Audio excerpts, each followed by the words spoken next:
Ito nga guys, nag-react na nga si VP Sara regarding nga po dito sa ni-request po no, ni Attorney Chel Jokno. Kung matatandaan nyo, muntik-muntikan na po si Ramil Madriaga na may mangyari sa kanya. Alam nyo naman na isa siya sa material witness para po dito sa impeachment case no, ni Sara Duterte.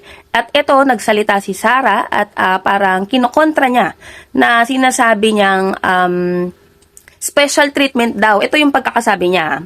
The request that Madriaga be given special treatment is in the House of Representatives is a grave insult to the minor victim who was traumatized by his criminal acts. Alam mo, in terms of insulto sa mga naging biktima, mabanggit ko lang, mas insulto po dun sa mga nadamay po, hindi lang dun sa war on drugs, kahit nung mayor pa lang si Digong, insulto yun sa pamilya.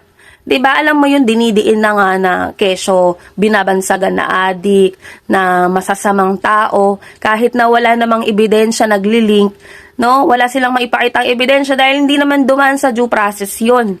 Basta na lang po tinanggalan ng buhay. Mas insulto po yun. Dahil ilang libo po na Pilipino na nadamay, bata, matanda. Dito nga sa palpak na war on drugs ng ama niya, syempre, included na rin siya kasi 'di ba nalilink nga na parang isa rin siya sa nagplano no nitong execution or kung paano yung naging flow nitong war on drugs. 'Di ba mas insulto 'yun? 'Di ba yung sinasabi nila regarding Ramil Madriaga? Kumbaga, parang yung nasabi ni Ramil that time, nagtatrabaho din siya dun sa pamilya Duterte. Kumbaga, sila lang din yung nag-uutos kay Ramil Madriaga ng mga bagay na ginawa man niya, allegedly. 'Di ba? So, ano yung mas insulto?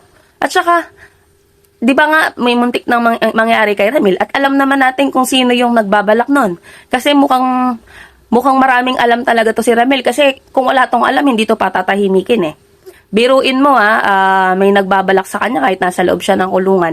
Gusto lang naman ng mga kongresista natin, gusto lang naman ni Attorney Chel Jokno na masigurado po yung kaligtasan ni Ramil Madriaga at syempre yung availability niya para po sa impeachment case or sa impeachment proceedings ni Sara Duterte. Dahil alam naman natin na itong mga